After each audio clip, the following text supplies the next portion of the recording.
तो प्यारे बच्चों, जैसे कि आप लास्ट क्लास में पढ़ चुके हैं कि रिफ्रैक्टिव इंडेक्स एक फार्मूला था, सर ने n इक्वल टू लिखवाया। बहुत इंपॉर्टेंट फार्मूला याद रखना। रिफ्रैक्टिव इंडेक्स का जो हिंदी में नाम होता है वो होता है अवर्तनांक। ठीक है, अवर्तनांक होता है, वैसे रिफ्रैक्टिव इंडेक्स होता है। रिफ्रैक्टिव इंडेक्स की स्पेलिंग है रिफ्रैक्टिव, ठीक है, इंडेक्स। ठीक है, आप सर इंग्लिश में क्यों लिखवा रहे हैं? क्योंकि आप रियल लाइफ में तो इंग्लिश में ही यूज़ करेंगे। बस ये है कि आप जब कभी हिंदी में पढ़ते हैं ओनली जब भी अवर्तनांक कहते हैं, अदरवाइज आप इसे रिफ्रैक्टिव इंडेक्स कहते हैं। तो रिफ्रैक्टिव इंडेक्स का एक फॉर्मूला था C/V। C speed of light, V माध्यम की स्पीड, चाल। ठीक है, ओके, अवर्तनांक हो गए, V C सब कुछ हो गए। फिर ऐसे था इसका N=N1/N2 भी था बच्चों। ठीक है, जिसमें N2 जब था तो यहाँ ऊपर था V2 और नीचे था V1। याद रखना कि ये अपोजिट होंगे, V1 कहाँ है? नीचे, N2 कहाँ है? ऊपर। ये फॉर्मूला आपको याद रखना है रिफ्रैक्टिव इंडेक्स अवर्तनांक के। एक तो ये वाला फॉर्मूला, एक ये वाला N=N1/N2। N12 मतलब N1 में था, किस में आ गया? 2 में। ठीक है, तो ऊपर जिसमें था N1 नीचे था, ये N1 ऐसे लिखा है बच्चों नीचे, ठीक है ना, अपॉन N2 नीचे, ठीक है ना, ऐसे V2 नीचे और उसका V1 नीचे। तो ये वाले फॉर्मूला आपको लिखने हैं। अब बात करते हैं आप गोलीय लेंस द्वारा अपवर्तनांक, मतलब कहता है गोलीय लेंसों द्वारा रिफ्रैक्शन। तो क्या होता है रिफ्रैक्शन, वो सारा कुछ डिस्कस कर लेते हैं, डोंट वरी अबाउट इट। तो क्या होता है बच्चों, मैं बताता हूँ आपको। अगर आप देख पा रहे हैं तो यहाँ कुछ लेंस है, दिख रहे हैं ये जैसे कि ये सामने पहला लेंस है, जैसे कि ये भी एक लेंस है, ठीक है ना, ये भी एक लेंस है, ये सन वाला लेंस है, मतलब जिसे हम अपने ग्लासेस में लगाते हैं। ठीक है, और सबसे अच्छा है जो आपको क्लियर करता है चीज़ों को, ये वाला लेंस। ये वाला लेंस जिसे आप कहते हैं, जिस लेंस का नाम क्या होता है? ये कैमरे वाले लेंस होते हैं। तो कैमरे वाले लेंसों को गोले दर्पण कहते हैं। इनके जो पीसेज होते हैं वो गोले दर्पण होते हैं। वो दो चीज़ में होते हैं, एक उत्तल और एक अवतल में। क्या उत्तल अवतल है वो मैं सारा कुछ आपसे डिस्कस करूंगा। जैसे यहाँ दिखाई दे रहा है ना, ये गोलीय लेंस है। ठीक है, ये सभी गोलीय लेंस है। देखिए यहाँ बहुत अच्छे ढंग से दिखाया है, देखिए गोलीय लेंस है ये। तो यहाँ दो तरीके के गोलीय लेंस होते हैं, एक की शेप ऐसी होती है बच्चों और एक की शेप ऐसी होती है। ये आपने थोड़ा बहुत पढ़ा होगा, नहीं पढ़ा तो आज के बाद हम पढ़ लेंगे। तो आज हमें इन्हें समझना है। ये भी देखिए क्या करते हैं, आपको पता है ना कैमरा क्या करता है? कैमरा देखा ना आपने, जैसे कि camera camera camera camera camera camera नहीं मिला रे, कैमरा। जैसे मान लो ले सपोज करो कैमरा कहीं था तो था, कैमरा कैमरा कैमरा। देखिए कैमरा क्या होता है कि यहाँ कहीं कर ऑब्जेक्ट होता है। देखो कैमरा मैंने ले लिया है, यहाँ कहीं कर कोई ऑब्जेक्ट होता है, जैसे आप ही खड़े हैं, आप पे से किरणें जाती हैं, जैसे गई 2 किरणें। ये 2 किरणें ऐसे पहुँचेंगी बच्चे कि ये इसके जो अंदर फिल्म होगी, स्क्रीन होगी, उस पर आपकी फ़ोटो बना देता है। कैमरा ऐसे ही तो करता है। इसका मतलब कैमरा भी आपका प्रतिबिंब बनाता है बच्चों, वस्तु का प्रतिबिंब बनाता है कैमरा। ठीक है, किसकी हेल्प से? लेंस। तो ये गोले दर्पणों की हेल्प से आपका प्रतिबिंब बनाता है। कैसे बनाता है सारा कुछ हमें आज पढ़ना है, तो जुड़े रहिए वीडियो में और हम आपको समझाएंगे। पहले आती परिभाषा तो देखिए, गोले दर्पण, जैसे कि आपको पता है कोई भी पारदर्शी माध्यम जो दोनों पृष्ठों में घिरा हुआ हो, जिसका एक से दोनों पृष्ठों से गोलीय हो, उसे लेंस कहते हैं। कहता है कि जो भी आर पार जाने दे किसको? प्रकाश को, उसे गोलीय दर्पण कहा गया है। ठीक है, कोई बड़ी बात नहीं है। वह लेंस जिसके बाहर की ओर उभरे 2 गोलीय पृष्ठ भी हैं, उसे द्विउत्तलीय लेंस कहते हैं, उत्तल लेंस कहते हैं, या उत्तल लेंस भी कहलाया जाता है। द्विउत्तल लेंस या उत्तल लेंस भी कहलाया जाता है। 2 लेंस होते हैं, एक का नाम उत्तल, एक का नाम अवतल। उत्तल लेंस होता है आपका नाम जो इंग्लिश में होता है कन्वेक्स, CONVEX, कन्वेक्स लेंस। ठीक है, और अवतल का लेंस होता है कनकेव लेंस। ठीक है, इंग्लिश में जरूर लिख लें कनकेव, क्योंकि हिंदी में कोई दुकानदार कोई भी आपसे कहीं भी आप बात करेंगे नहीं करेगा, वो बोलेगा वर्ड्स कन्वेक्स और कनकेव। बेशक वो इलिटरेट पर्सन है, दे आर यूजिंग कन्वेक्स और कनकेव नेम्स। तो इसलिए मैं चाहूँगा कि आप लोग भी इसे इंग्लिश में याद रखें और हिंदी में अपने पेपर के लिए याद रखें। तो उत्तल लेंस होता है, अवतल लेंस होता है। तो क्या क्या करते हैं? उत्तल लेंस कैसा होता है? देखिए उत्तल लेंस ऐसा होता है बच्चों, उत्तल लेंस ऐसा होता है जो दोनों तरफ उभरा होता है। ये 3 तरीके से होता है, द्विउत्तलीय लेंस, समतल उत्तलीय लेंस, उत्तल अवतल लेंस। तो आपको ये वाला पहले वाला समझना है। वह लेंस जो मध्य से मोटा हो, मध्य से देखिए जैसे कि आप देख रहे हैं ऐसे और ऐसे दोनों तरफ से मोटा है, सिरों में पतला हो, मतलब ऊपर से पतला हो, उस लेंस को आप अवतल लेंस कहते हैं। तो ऐसे ही जैसा डायग्राम दिख रहा है वैसे ही तो बोला इसमें, मध्य से मोटा, ऊपर से पतला। तो ये हो गया। अब देख लीजिए, अवतल देख लीजिए, वह लेंस जो किनारों से तो मोटा हो और मध्य से पतला हो, क्योंकि ये ऐसा होता है बच्चों। तो किनारों से देखो कितना मोटा हो गया और मध्य से कितना हो गया पतला, तो अवतल लेंस होता है। तो उत्तल में उत्तल का डायग्राम बनाना, अवतल में जैसे कि अवतल के डायग्राम बनाए हैं उसने, ठीक है। ये आपके पास ये रहे। तो यहाँ तक आप लोग क्लियर हैं। अब हम आगे स्टार्ट करते हैं कि अब ये क्या कर सकते हैं। जैसे कभी भी कोई प्रकाश की बिंदु अगर इस वाले लेंस पे आए तो ये क्या कर सकता है, तो मैं दिखाता हूँ। देखिए, मैं आपको बताना चाहूँगा कि ये क्या क्या कर सकता है। देखिए, जैसे कि इसे इंसिडेंट रे कहा जाता है, जो आके गिरेगी किसके ऊपर, लेंस के ऊपर। किससे आ रही थी, सूरज से। आने के लिए कहीं से भी आ सकती है, ठीक है। तो आप देखेंगे इंसिडेंट रे को कहते हैं आपतित किरण, ठीक है।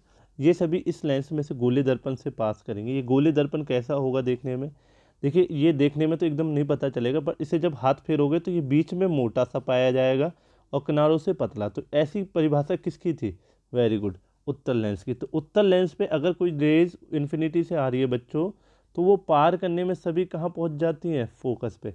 तो इस कारण ये सभी को, मतलब आपने देखा होगा पेपर मतलब जल जाता है। कन्वर्जिंग मतलब हिंदी में बता दूंगा, कन्वर्जिंग का मतलब है सभी को एकत्रित करके इस पॉइंट पे मिला दिया है इन्होंने।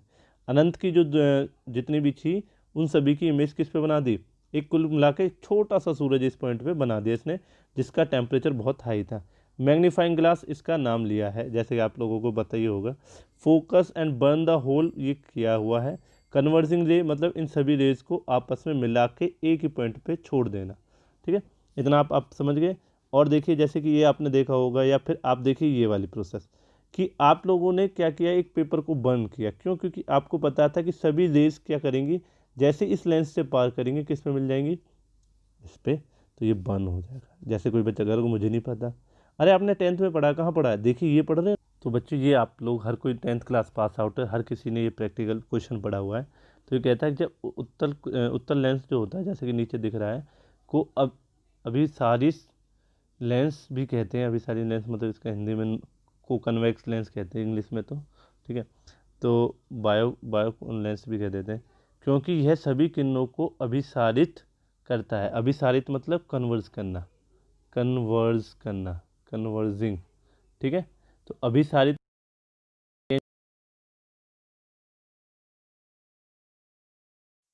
तो हिंदी में अभिसारित कहा जाता है, इंग्लिश में कन्वर्जिंग कहा जाता है। अभिसारित याद रखना कि उत्तल लेंस वो लेंस होता है जो सभी किरणों को फोकस पे अभिसारित कर देता है। वाह, ये बात हमें समझ में आई। अब ये अवतल लेंस अभिसारी लेंस भी कहते हैं, को अभिसारी लेंस भी कहते हैं, क्योंकि ये सभी किरणों को अपसारित कर देता है। अजय सॉरी, अपसरित कहा जाता है, अभिसारी नहीं, अपसरित कहा जाता है। क्यों, क्योंकि ये सभी को ऊपर की तरफ भेज देता है। इसे कहते हैं इंग्लिश में डाइवर्जिंग, डाइवर्जिंग, डाई डाइवर्जिंग लेंस, ठीक है। DIVERGING, DIVERGING, diverging lens. इसका नाम डाइवर्जिंग लेंस भी होता है कि जैसे कि पहले वाला मिला रहा था तो ये वाला देखो बिखेर देता है। जैसे गाड़ी की लाइटों में इसे यूज़ किया जाता है। गाड़ी का लाइट देखिए आपने, वो दूर तक पहुँचाने के लिए हम लोग करते हैं। अब इसका जैसे इसे बनाते कैसे हैं, तो देखिए कैसे करते हैं। आप लोग एक स्केल लेते हैं, मैं बता देता हूँ एक आपको। इसको बनाने का तरीका क्या है देख लीजिए। एक लाइन कर लीजिए, जैसे ऊपर लाइन खींचिए, एक स्केल रख लीजिए नीचे, जैसे स्केल रख लिया। एक स्केल में आपने वैल्यू मान लीजिए जैसे 0 से 8, ठीक है ना। 0 से 8, जहाँ 0 था वहाँ 2F लिख दिया, जहाँ 8 था आपने 2F2 लिख दिया, ठीक है। यहाँ F1 और यहाँ F2 लिख दिया, ठीक है। अब क्या है, इन दोनों का जो मिड पॉइंट है उस पर क्या लिख देना आप, वेरी गुड, O लिख देना। क्या लिख देना, O। अब जो 4 और 0 का जो मिड पॉइंट है उस पर क्या लिख दोगे, F1। ऐसे ही जो 6 है, जैसे 8 और 4 का 6 है, उस पर क्या लिख दोगे, F2। इतना क्लियर हो गया। फिर आप कंपास ओपन करोगे। कंपास ओपन करने के बाद क्या करोगे कि कंपास को यहाँ जो उसका पहला पॉइंट होता है उसे यहाँ रखोगे, और जो दूसरा पॉइंट होता है उसे उसे थोड़ा सा आगे लोगे इतना, और यहाँ से निकाल दोगे, ठीक है। आई बात समझ में। ऐसे ही कंपास का पहला सा पॉइंट यहाँ रखोगे और फिर उसे ऐसे निकाल दोगे, तो आपका कौन सा लेंस बन जाएगा बच्चों, ये वेरी गुड, उत्तल लेंस आपका बन जाएगा। ठीक है, अब बात करता हूँ अवतल लेंस की। तो अवतल लेंस कैसे बनाएंगे सर? उसे भी ऐसे ही बनाएंगे। उसके लिए क्या करेंगे? उसके लिए सेम प्रोसेस रहेगी सारी, कि कंपास की पैनी सुई यहाँ रखूँगा, इसे ऐसे लूँगा कि यहाँ से निकले इस बार। पहले वो इधर से चक्कर लगा रहा था, अब वो चक्कर पहली ओ से पहले हो जाए, तो मतलब इतना कंपास खोलूँगा, चक्कर लग गया, ऐसे इधर वाले के चक्कर लग गया, दोनों को मिला दूंगा, तो ये कितना बन गया? कंपास। एक बात याद रखना कि जैसे पहले केस में क्या किया था, पैनी सुई को यहाँ रखा था, दूसरी वाली सुई को यहाँ रखा था, तब किया था, तो ऐसे ही वो पैनी सुई यहाँ रखनी थी, दूसरी वाली, ये ऑटोमेटिकली डिस्टेंस सेम होनी चाहिए। ठीक है, बीच वाली। ऐसे ही उत्तल में जैसे कि आप उत्तल को करोगे तो ये यहाँ से पास करेगा, तो ये डिस्टेंस ओ की और जो ये वाली डिस्टेंस ओ की वो सेम होनी चाहिए बच्चों।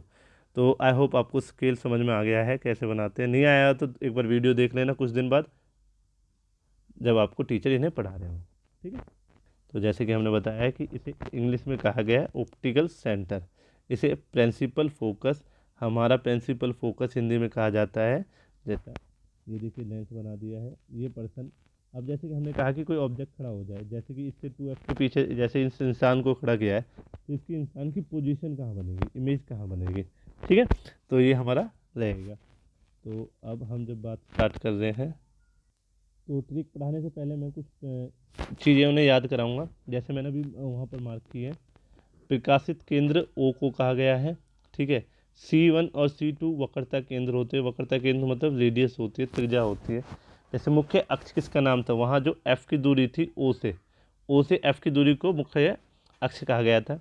कैसे लिखा गया है बुक में? किसी भी लेंस के दोनों ओर से गुजरने वाली काल्पनिक रेखा को मुख्य अक्ष कहा गया है। जो लाइन बनी थी जिसपे F2F वगैरह सारा कुछ लिखा हुआ था, तो उसे मुख्य फोकस कहते हैं। इंग्लिश में प्रिंसिपल एक्सिस कहते हैं, इंग्लिश में प्रिंसिपल एक्सिस कहते हैं। प्रकाशीय केंद्र कहा गया है, लेंस के केंद्र बिंदु को प्रकाशीय केंद्र कहते हैं, जिसे ओ से दिखाते हैं, मतलब इंग्लिश में कहते हैं ऑप्टिकल सेंटर। और अभी जो मैंने दिखाया आपको वो पॉइंट ओ था, ओ वाले पॉइंट को प्रकाशीय केंद्र कहते हैं, ऑप्टिकल सेंटर कहता हूँ बच्चों मैं इंग्लिश में, उसे प्रकाशीय केंद्र कहा गया है। ठीक है, अब झारक है, झारक को अपर्चर कहते हैं। अपर्चर क्या होता है? किसी भी गोले दर्पण में वक्रताकार रूपरेखा होती है जो प्रभावित करती है व्यास को, उसके द्वारा जो कहते हैं उसे अपर्चर कहते हैं। मतलब एक प्रकार की पॉलिश होती है किसी भी लेंस में। ये लेंस है, तो अगर आपने इसे ऐसे बनाया है तो इधर कुछ आपने रफनेस कर दी है, तो यहाँ से जो चीज़ें होंगी वो इसके अपर्चर के कारण होंगी। मुख्य फोकस मतलब प्रिंसिपल फोकस, मैंने दिखाया था दोनों F1 और F2, ओ से F की दूरी जो प्रिंसिपल फोकस में कंसीडर की जाती है। तो क्या लिखा है, ये आपसे क्वेश्चन पूछा जा सकता है। लेंस के अपवर्तन के बाद मुख्य अक्ष पर एक बिंदु पर प्रकाश की किरणें अभिसारित होती हैं और मुख्य अक्ष के स्थित उस बिंदु की मुख्य फोकस दूरी कहा जाता है। मतलब कह रहा है मुख्य फोकस दूरी में आपको ये रे डायग्राम जरूर बनाना है बच्चों। ये दोनों रे डायग्राम पेपर के लिए बनाने हैं, आपको याद रखना, पेपर में ये दोनों रे डायग्राम बनाने पड़ेंगे। मुख्य फोकस पूछा जाता है पेपर में, तो आप बताएंगे कि जितनी भी जो इंसिडेंट आपतित रही थी वो सभी कहाँ फोकस पे मिल गई, किस पे? मुख्य फोकस पे। और इसमें क्या था, इसमें सभी रे आई और वो अभिसारित हो गई, डाइवर्स हो गई, अपसारित हो गई, नीचे नीचे चली गई, ऊपर वाली ऊपर चली गई। पर डॉटेड में इस वाले पॉइंट पे मिलती है। इसने डायग्राम में नहीं दिखाया, मैं भेज दूंगा आपको डायग्राम, इस वीडियो में दिखा देता हूँ। ठीक है, तो डायग्राम जरूर बनेगा इधर। फोकल दूरी मतलब F को कहा गया है, F और O के बीच की दूरी। यहाँ मुख्य फोकस F1 को कहा गया था और F और O के बीच की दूरी को मुख्य फोकस कहा गया है। तो इसने कहा है प्रकाशीय केंद्र तथा फोकस के बीच की दूरी को मुख्य फोकस दूरी कहते हैं। मतलब इसने कहा है कि जो मैंने अभी कहा था ना, आपने एक स्केल बनाया हुआ था, O पॉइंट था, F पॉइंट था, तो ये कह रहा है O तो प्रकाशीय केंद्र है, F से और इसके बीच की जो दूरी होती है उसे आप क्या कहते हैं? फोकल लेंथ कहते हैं, F। ठीक है, फोकस दूरी भी कहा गया है। तो आई होप आप वीडियो को देख के एक दो बार दोबारा से इन चीज़ों को समझ सकते हैं। अब देखिए, किसी का भी रे डायग्राम बनाने के लिए आपको कुछ पॉइंट्स याद होने चाहिए। जैसे कि आपको पता, इस वाले पे अगर कोई लाइट ऐसे आए, सीधी आए, तो अगर पैरेलल लाइट आएगी, समांतर लाइट आएगी, तो वो फोकस से निकलेगी। कहाँ से निकलेगी? फोकस से। इसने फोकस नहीं बना रखा था, आप फोकस बना देना। मतलब जहाँ ये पॉइंट से पास करिए, इस बच्चे ने यहाँ F नहीं लिखा, यहाँ आप F2 लिख देना बच्चे। ठीक है, और यहाँ जैसे कि यहाँ आप क्या लिख लोगे? F1, और यहाँ के लिखोगे 2F1, और यहाँ के लिखोगे 2F2। ओके, अब ऐसे ही यहाँ पर बच्चे यहाँ पर क्या है देख लेते हैं। ये आपका लेंस हो गया, ठीक है। यहाँ एक रेखा आई, तो रेखा इसमें पार होने के बाद ऊपर चली जाती है, बट डॉटेड में कहाँ से पार होती है, फोकस से पास होती है। फोकस से पास होती है इधर वाले से, ये इधर वाले फोकस से पास होती है, याद रखना। ये पीछे वाले फोकस से पास होती है, और ये वाली नीचे झुक जाती है और ये वाला ऊपर भेज देता है। इसलिए इसे इंग्लिश में कन्वर्जिंग, हिंदी में आभासी आभारी कहा गया था, इसे अपसारी कहा गया था, और इंग्लिश में डाइवर्जिंग कहा जाता है बच्चों। तो पहला क्लियर है कि इसके लिए कोई लाइन आएगी तो इधर के नीचे वाले फोकस से निकलेगी, इसके लिए कोई लाइन आएगी तो वो कहाँ चली जाएगी, ऊपर, और पीछे वाले फोकस से निकलती है। ये पॉइंट याद हो गया। अब दूसरा पॉइंट याद कीजिए। दूसरा पॉइंट क्या कहता है, अगर ऑप्टिकल सेंटर मतलब ओ, प्रकाशीय केंद्र, प्रकाशीय केंद्र कहते हैं ओ को, अगर ओ से सीधी लाइन आ रही है तो सीधी लाइन आ रही है तो सीधी पार हो जाएगी। ऐसे ही इस वाले केस में, इस वाले केस में अगर सीधी लाइन है तो सीधी ही पार हो जाएगी ऑप्टिकल सेंटर से। यहाँ F1 लिखेंगे, यहाँ F2 लिखेंगे आप, जैसे यहाँ F1 और F2 लिखे हुए हैं। तो आई होप आपको याद हो गए होंगे दो रूल। अब दोनों रूल से हमें अब 6 डायग्राम बनाने हैं, जैसे कि यहाँ दिख रहे हैं 6 डायग्राम। मैं आपको एक ट्रिक सिखा देता हूँ कि, या तो फिर हाँ एक ट्रिक सिखा देता हूँ, जब आप कर लें या फिर अब वैसे कर लें, ट्रिक मैं बाद में सिखाऊंगा। ट्रिक आपको बाद में सिखाई जाएगी। तो अब कह रहा है कि उत्तल लेंस में प्रतिबिंब कहाँ कहाँ बनेंगे, तो उत्तल लेंस में प्रतिबिंब बनेंगे अगर वस्तु अनंत पे है। अनंत पे जितनी भी रेखाएं आएंगी अवतल लेंस की, अवतल लेंस को पार करने के बाद, अवतल लेंस कहाँ से पार करने के बाद, अवतल लेंस ऐसे बनता है बच्चों, याद रखना। अवतल लेंस में ऐसे बीच में से एक डॉटेड लाइन खींचते हैं हम, और जो प्रिंसिपल एक्सिस होता है उसमें एक ओ पॉइंट बनाते हैं। तो इस वाले ओ पॉइंट से लाइन जैसे यहाँ तक आएगी, ओ पॉइंट से झुकना चालू हो जाती है, याद रखना आप लोग। कोई बच्चा लास्ट में से झुका है या पहले से झुका है, गलत होगा। इसके मिड पॉइंट्स की सेंटर लाइन से एक डॉटेड लाइन बनती है, जैसे इस बच्चे ने बनाया हुआ दिखाई दे रही है। तो वहाँ से इसने झुकाया सभी को, और यहाँ पर इसे फोकस लिखना था F2, और यहाँ F1 लिखना था, यहाँ 2F1 लिखना था, यहाँ 2F2 लिखना था इसे। ओके। तो अब कहता है कि जब वस्तु अनंत पे रखी थी तो इमेज कहाँ बन गई, तो प्रतिबिंब बन गया कहाँ पर, फोकस पे। तो देखिए आप पे क्या क्या लिखना होता है, यहाँ प्रतिबिंब का नेचर लिखना होता है। प्रतिबिंब का नेचर कहते हैं, जैसे हिंदी में क्या कहते होंगे, चलो मैं देख लूँगा।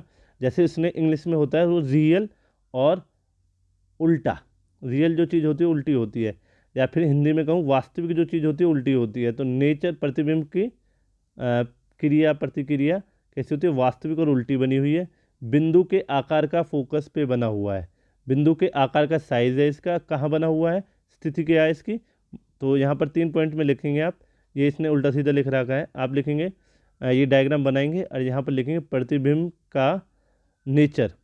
नेचर मतलब NATURE, नेचर। हिंदी में बता दूंगा, अभी मुझे हिंदी में याद नहीं आ रहा क्या कहते हैं। तो आप लिखोगे उसके सामने वास्तविक एंड उल्टा, ठीक है, पहला।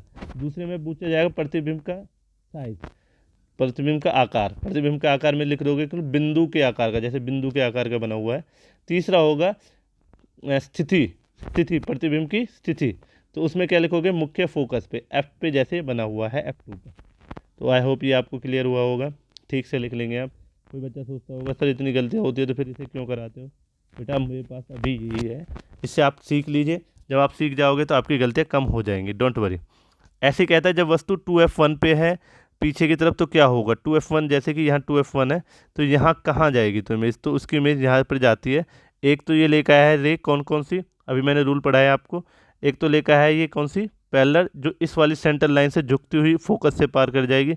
एक यहाँ से पार कर जाएगी, जहाँ कट कर जाएंगे वहाँ ऑब्जेक्ट हमारा बन जाता है, जैसा कि बुक में दिखाया है, इसने दिखाया हुआ है ऐसे, और यहाँ पर ऐसे। जहाँ कट होता है वहीं पर एरो लगाई जाती है, याद रखना आप। तो यहाँ फिर लिखेंगे आप प्रतिबिंब की नेचर, प्रतिबिंब उल्टा उल्टा और वास्तविक है। प्रतिबिंब का साइज मतलब आकार, बीम से छोटा मतलब बीम मतलब वस्तु से छोटा।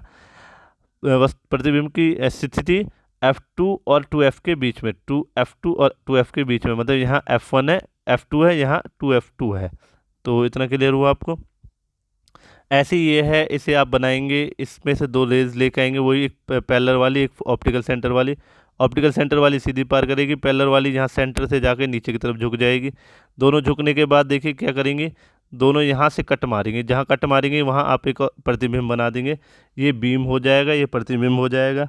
अब बताओगे प्रतिबिंब का कैसा है प्रतिबिंब का नेचर, तो आप बताओगे वास्तविक और उल्टा है। प्रतिबिंब का मैं पूछूंगा साइज कैसा है, तो 2f1 पे बताने वाली स्थिति समान होती है, बिंब के समान है, मतलब प्रतिबिंब और बिंब के दोनों की हाइट ये h दोनों की सेम है, एक का h और एक का h डैश, ये h डैश होगा, ये h होगा। और पूछेगा प्रतिबिंब का स्थिति, तो प्रतिबिंब का स्थिति बताएंगे 2f2। अब कोई बच्चा कह रहा होगा कि इन चीज़ों को याद कैसे करूंगा सर, मैं बहुत अच्छी इजी ट्रिक है मेरे पास, डोंट वरी, बस अभी लिख लें। एक क्वेश्चन आएगा जब वस्तु 2f1 और f2 के बीच में मध्य में हो, मतलब आपको रे डायग्राम बनाना पड़ेगा, आपको डायग्राम बनाना पड़ेगा जब वस्तु 2f1 और f2 के बीच में हो। तो 2f1 और f2 के बीच में वस्तु को खड़ा किया है, एरो नहीं बना रहा है, एरो आपको बनानी है, लाइन लेके गया, यहाँ से लेके गया, यहाँ से लेके गया, सीधी लेके गया। अब एरो कहाँ बनी है, देखो ध्यान से, ये गलत बनाई है, 2f2 के पीछे बननी चाहिए, मतलब सारा कुछ डायग्राम ठीक है, यहाँ पर 2f2 के पीछे बननी चाहिए। मैं दिखा दूंगा, अभी मैं डायग्राम दिखा रहा हूँ आपको, मेरे पास डायग्राम्स हैं, इनको बेशक मत देखना इंग्लिश में। तो यहाँ लिखना क्या है तुम्हें, तो वस्तु कैसी है, वास्तविक और उल्टी है, वस्तु से बड़ा है, वस्तु से बड़ा मतलब प्रतिबिंब का साइज इस बार बड़ा होगा, 2f2 के पीछे बनेगा, 2f2 के पीछे बनेगा, मैं सारा कुछ दिखा दूंगा। ये डायग्राम आपको जब अगर वस्तु f1 पे हो तो कहाँ बनेगा, अनंत पे बनता है बच्चों, क्योंकि लाइंस आपकी एक तो आएगी, ये पैरेलल वाली, ये ऐसे निकल जाएगी, ये ऐसे निकल जाएगी, तो अनंत पे बनता है बच्चों। तो वस्तु उल्टी होती है, अनंत पे बनाती है, और वस्तु अत्यधिक बड़ी होती है। अब लास्ट में देख लेते हैं वस्तु F1, जब वस्तु किसके बीच में हो, F1 और O के बीच में हो, तो आप देखिए वस्तु आपकी ऐसे निकल जाती है, कहाँ मिलती दिखेगी, पीछे। आपको ये चीज़ें चुरानी है यहाँ से सभी से, मैं आपको बता देता हूँ वन बाय वन करके कि कैसे कैसे आपकी पोजीशंस रखी गई थी।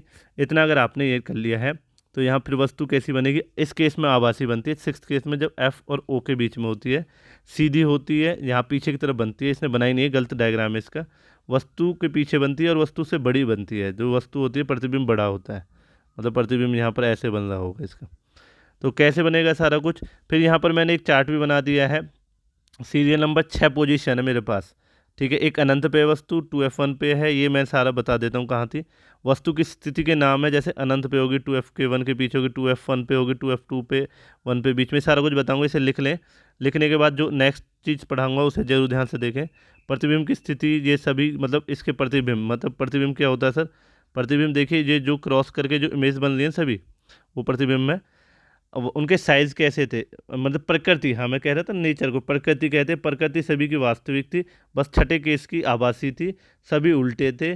साइज में पहले दो पे साइज आपका बिंदु का मतलब वस्तु बड़ी थी, तीसरे में इक्वल थी, दो में फिर बड़ी, तीनों में फिर बड़ी थी, कौन, प्रतिबिंब बड़ा था। तो अगर ये समझ में आ गया हो तो अब मैं डायग्राम दिखा देता हूँ आपको, जो दिखाने की कह रहा हूँ।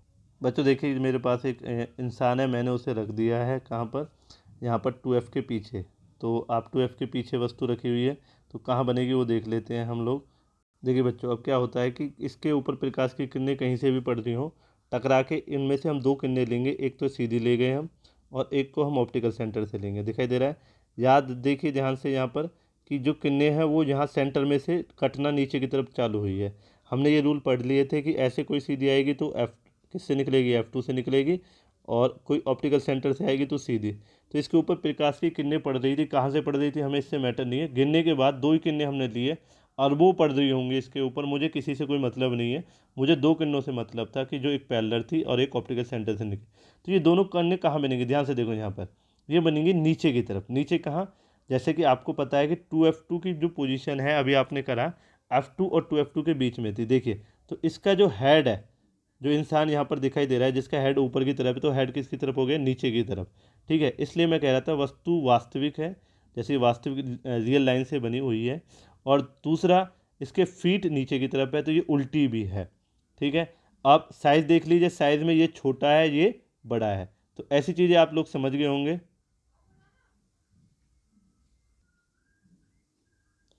तो देखिए बच्चों जैसे कि आपको दिखाई दे रहा है कि ये इंसान वास्तविक है, यहाँ पर ये उल्टा बना हुआ है जैसे दिखाई दे रहा है, वस्तु के साइज़ में छोटा है, और वस्तु कहाँ बन रही है प्रतिबिंब, F2 और 2f2 के बीच में।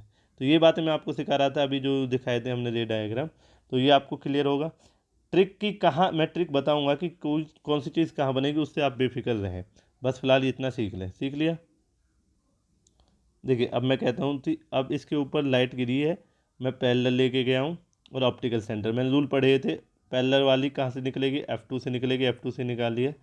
इस पे हज़ारों लाइटें गिर रही थी बच्चों, मुझे किसी लाइट से कोई मतलब नहीं है, मैं बस अपनी लाइट्स को कंसीडर कर रहा हूँ और उस पे ऊपर काम कर रहा हूँ। तो ये तो आपको क्लियर होगा। अब दूसरी लाइट को मैं लेके गया हूँ इसके ऊपर से ऑप्टिकल सेंटर से, दोनों का कट लगा है अपने आप। अगर 2F पे इमेज थी तो 2F2 पे ही बनती है। देखिए कैसी बनी है, उल्टी बनी है, वास्तविक बनी है, तो इसलिए मैं उल्टा और वास्तविक कह रहा था इसे। ठीक है, ये क्लियर हुआ आपको? ओके।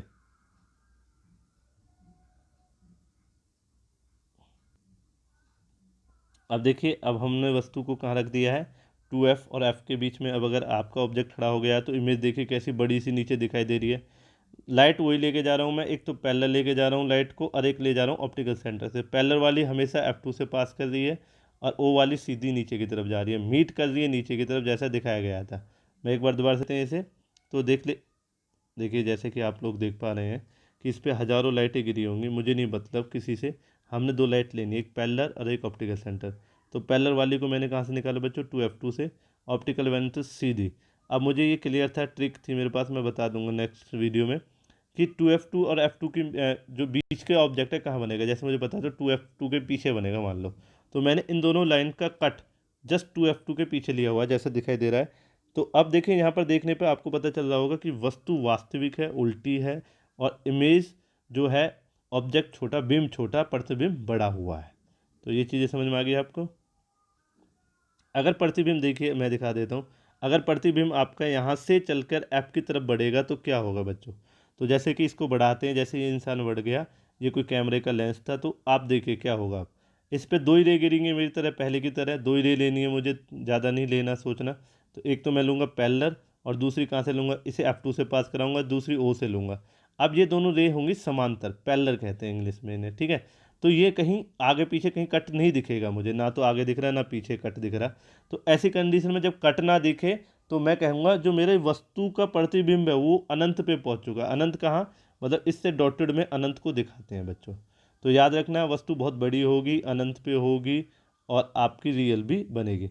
अब मैं क्या करता हूँ, इससे लेके चलता हूँ इसके और इसके बीच में, जैसे कि ये आ रहा है खुद ही। ठीक है, अब ये इसके बीच में आ गया बच्चों। तो इसमें बीच में आने पे क्या देखने को मिलेगा कि इस पे से वही दो पॉइंट लेने हैं आपको, कि एक तो पैरेलल लेके चलेंगे और एक ऑप्टिकल सेंटर पे। तो देख लेते हैं कहाँ दोनों लाइनों को निकालने के बाद। ट्रिक से मुझे पहले क्लियर है कि ये चीज़ पीछे बनेगी। अभी जैसे दिखा देता हूँ, मुझे पता था F2 से निकालनी है, मुझे पता था O से निकालनी है, रूल था मेरा फिक्स रूल। अब देखिए इधर की तरफ ओपन होती जा रही है, तो इसका मतलब पीछे ये मिल सकती है, पीछे मिल सकती है। तो वस्तु मैंने यहाँ ऐसी खड़ी कर दी, दिखाई दे रही है आपको। तो जैसे ये वस्तु दिखाई दे रही है आपको, वस्तु आपको दिखाई दे रही होगी, वस्तु आपको दिखाई दे रही है। पहली बात तो वस्तु सीधी सीधी बनी हुई है। ठीक है, वस्तु सीधी बनी हुई है। दूसरी बात, वस्तु बड़ी बनी हुई है प्रतिबिंब से, प्रतिबिंब ज़्यादा बड़ा बना हुआ है, सीधा बना हुआ है। और देखिए यहाँ डॉटेड लाइन से मुझे बनाना पड़ा है, यही एक ऐसा है जिसे डॉटेड लाइन से बनाया है। तो ये आभासी कहलाया जाता है, क्योंकि इसकी रियल लाइट्स यहाँ गई थी, ओपन हो गए, वो कभी नहीं आई, बट हमने डॉटेड में बना के दिखाया कि हाँ प्रतिबिंब तो बनेगा इसका भी भाई साहब। तो ये एक ऐसी पोजीशन होती है, सिक्स्थ पोजीशन, जहाँ आभासी बनता है, सभी जगह वास्तविक बनता है और बड़ा बनता है। अब रही ट्रिक की बात, तो ट्रिक मैं नेक्स्ट वीडियो में बताऊंगा कि जैसे मुझे पता था कि यहाँ सिक्स्थ पोजीशन आती है, सिक्स्थ पोजीशन का इमेज कहाँ बनता है, पीछे की तरफ बनता है। ठीक है, आप एक बात याद रखना, बुक्स में इन रे डायग्राम्स को आप बनाओगे सभी को वीडियो से देख के, इनको ऐसे रखोगे, जहाँ इंसान है वहाँ ऐसे एरो खड़ी कर लेना। ठीक है ना, वहाँ ऐसे एरो खड़ी कर लेना जहाँ इंसान है, और जहाँ इंसान की इमेज बन रही है वहाँ भी एरो ऐसे खड़ी कर लेना। याद रखना, जिसमें इंसान की खुद बड़ा है उसमें ये प्रतिबिंब की छोटी होनी चाहिए, जिसमें प्रतिबिंब बड़ा है उसमें ये वस्तु चीज़ छोटी होनी चाहिए। तो आपका होमवर्क आपको समझ में आ गया, रेड लाइट्स को कहाँ से डाइवर्ट करना है ये सारा कुछ मैंने सिखाया है। नेक्स्ट वीडियो में मिलेंगे, आगे ट्रिक्स को बात करेंगे, कुछ मिरर फॉर्मूला है, मतलब लेंस के क्वेश्चन है उनके ऊपर बात करेंगे। थैंक यू वेरी मच बच्चों, आज का होमवर्क मैं यहीं ख़त्म कर रहा हूँ, नेक्स्ट वीडियो में मिलते हैं और ज़्यादा होमवर्क के साथ।